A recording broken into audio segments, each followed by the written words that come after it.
नमस्कार, आप देख रहे हैं न्यूज़ वन इंडिया। मैं हूं आपके साथ पूजा यादव। देश में कोरोना मरीजों की संख्या 1 लाख के पार हो चुकी है। देश में मरीजों की संख्या 1 लाख के पार हो गई है। देश में कोरोना के एक्टिव मरीज हैं 58,802। देश में 39,173 मरीज ठीक हो चुके हैं। देश में कोरोना से 3,163 लोगों की मौत हो चुकी है।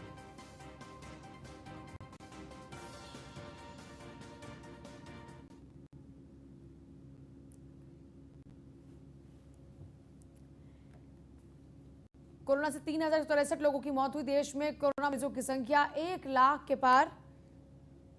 देश में मरीजों की संख्या बढ़कर हुई है 1 लाख के पार। देश में कोरोना के एक्टिव मरीज हैं 58,802।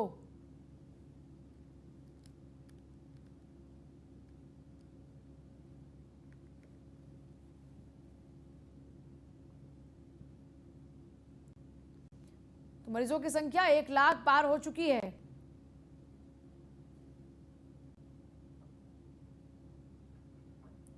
देश में कोरोना के एक्टिव मरीज हैं 58,802। देश में 39,173 मरीज ठीक भी हो चुके हैं।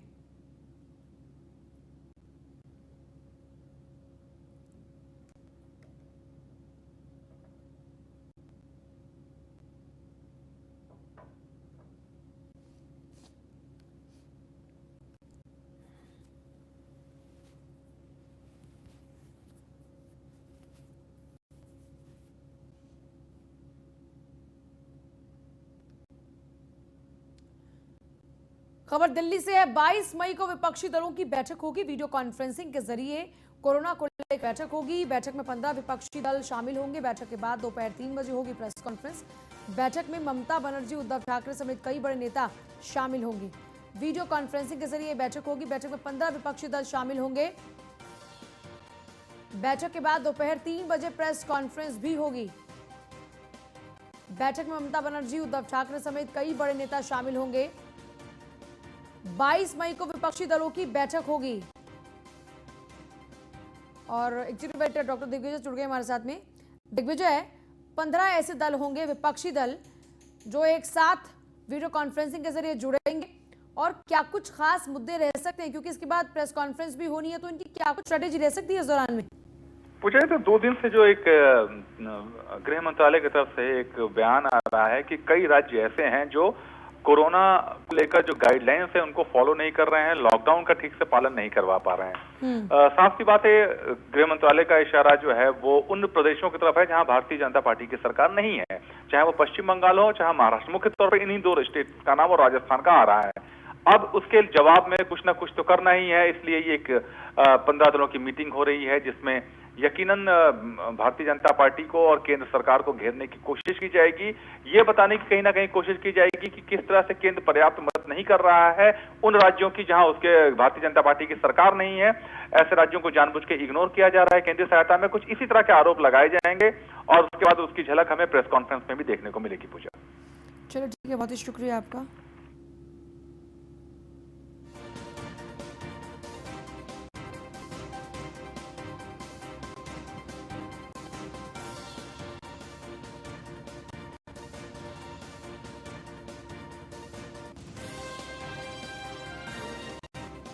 उत्तर प्रदेश में प्रवासी श्रमिकों को लेकर सियासत खूब जोरों पर है। प्रियंका की ओर से योगी सरकार को चिट्ठी लिखी गई। 5 बजे तक गाजियाबाद नोएडा पहुंचा देंगे 1000 बसें। गाजियाबाद बॉर्डर पर लोगों का जुटना भी शुरू हुआ। गाजियाबाद के कौशाम्बी बस अड्डे पर पहुंचने शुरू हुए कांग्रेसी नेता। 5 बजे तक गाजियाबाद नोएडा पहुंचा देंगे 1000 बसें। देखिए, ये मामला बहुत ही पेचीदा हो चला है। अब आखिरकार किसने धोखा किया गरीब के साथ में, अब ये बड़ा सवाल बना हुआ, क्योंकि कांग्रेस दावा कर रही है कि जी साहब हमारे पास बसें तैयार हैं।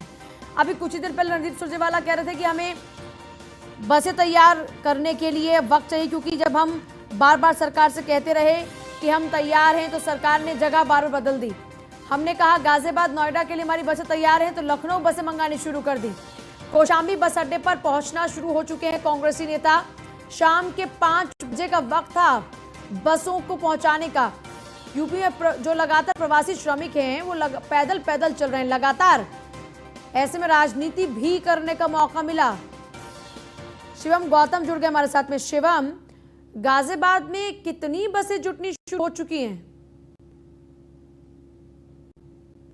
कांग्रेस की तरफ से 500 बसें दी गई है, 500 बस नोएडा की दी है। हालांकि जो दिल्ली और गाजियाबाद से सटा हुआ बॉर्डर है, कौशाम्बी बॉर्डर, यहाँ पर 250 बसें पहुंचेंगी और थोड़ी देर बाद ही 250 बसें गाजियाबाद के साहिबाबाद डिपो पर पहुंचेंगी। हालांकि कौशाम्बी डिपो पर कांग्रेसी नेता भी पहुंचना शुरू हो गए हैं, जिनकी पुलिस के साथ हल्की सी नोकझोंक भी सामने हुई थी। हालांकि अब कुछ ही देर बाद यहाँ 250 बसें पहुंचेंगी। उसके बाद जिला प्रशासन तय करेगी कि उन बसों को कहां कहां भेजना है, क्योंकि गाजियाबाद में उत्तर प्रदेश समेत अलग अलग राज्यों के प्रवासी मजदूर फंसे हुए हैं लॉकडाउन के दौरान। ऐसे में बसों के द्वारा राजनीति भी हुई है, क्योंकि मजदूरों के खिलाफ लगातार बीजेपी और कांग्रेस आमने सामने थी कि बसों की सियासत जारी थी। ऐसे में जो कांग्रेस की तरफ से 1000 बसें भेजी गई हैं, अब वो गाजियाबाद में 500 बसें पहुंचने वाली हैं, 500 बसें नोएडा में पहुंचेंगी। तब देखना होगा कि जो इन 500 बसों से इतने प्रवासी मजदूर गाजियाबाद फंसे हुए हैं, क्या उन्हें कुछ राहत मिल पाई, क्योंकि एक बड़ा पैमाना यहाँ पर दिल्ली एनसीआर में मजदूरों का रहता है। ऐसे में लॉकडाउन लगने के बाद वो पलायन करने को मजबूर थे। हालांकि बीजेपी प्रशासन भी कर रहा था उनके लिए मदद, पर कांग्रेस भी आगे आई है और उन्होंने 500 बसें गाजियाबाद को दी है। तब देखना होगा कि आखिर जो प्रवासी मजदूर की परेशानी है वो कब तक सॉल्व हो पाएंगी। ठीक है, बहुत शुक्रिया। देखिए, जाहिर सी बात है, इस वक्त सबसे बड़ी समस्या प्रवासी मजदूरों की कि किस तरीके से वो अपने गंतव्य तक पहुंच पाएं, क्योंकि इस तपती गर्मी में सड़क पर चलना अपने आप में एक बहुत बड़ी सजा हो जाती है।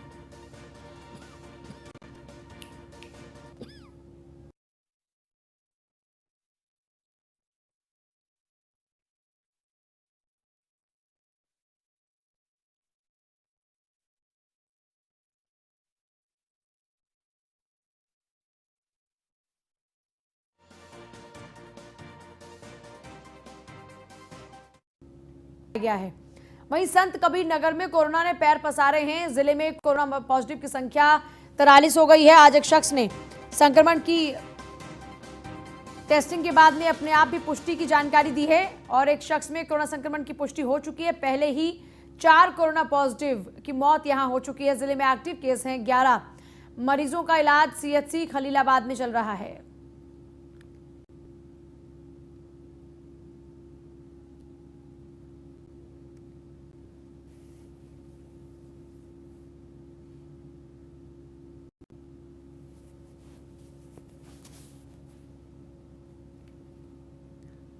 औरैया सड़क हादसे में मृतकों की संख्या बढ़ चुकी है। हादसे में मरने वालों की संख्या 28 हो चुकी है। घायलों का इलाज अभी तक चल रहा है। 28 लोग प्रभावित हुए हैं। सड़क हादसे में मृतकों की संख्या में भी इजाफा हुआ है। सड़क हादसे में मरने वालों की संख्या 28, बेहद दर्दनाक हादसा। अभी भी कई घायलों का इलाज चल रहा है, लेकिन 28 मौतें अपने आप में बेहद दर्दनाक हैं। औरैया सड़क हादसे में मृतकों की संख्या बढ़ गई है, 28 मौत हो चुकी है।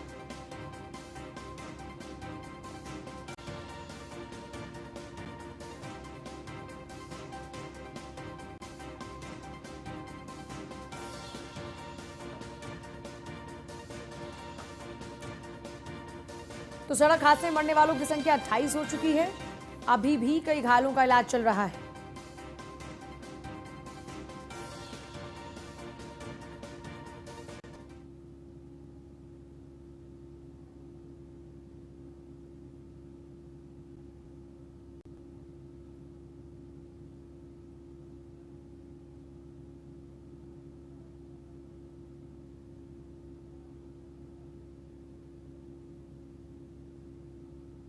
आशीष तिवारी हमारे संवाददाता हैं। आशीष, ये वाकई दर्दनाक तस्वीरें हैं, दर्दनाक वाकया जिसने झकझोर कर रख दिया है कलेजे को।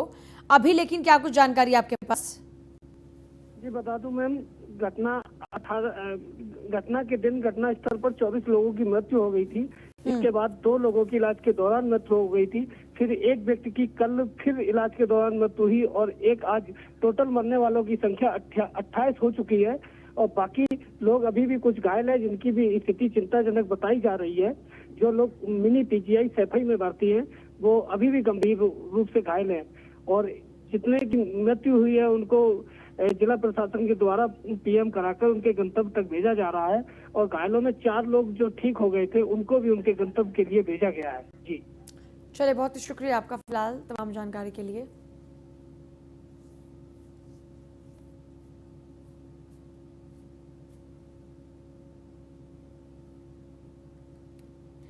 और आज प्रवासी मजदूरों के लिए चलेंगी 6 ट्रेन। ट्रेन से यात्रा करने वाले मजदूरों को शेल्टर होम में रखा गया है। रजिस्ट्रेशन के मुताबिक शेल्टर होम से रेलवे स्टेशन मजदूर जाएंगे। गाजियाबाद के डीएम और एसएसपी खुद मॉनिटरिंग कर रहे हैं।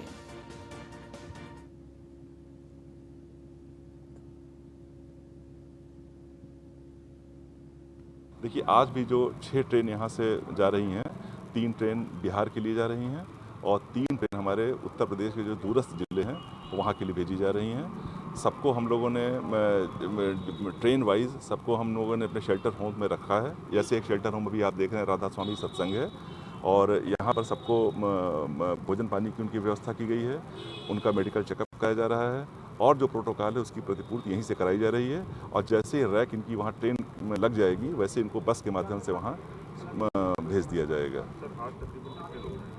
आज भी करीब 9,000 के लोग इन 6 ट्रेनों के माध्यम से रवाना किए जाएंगे।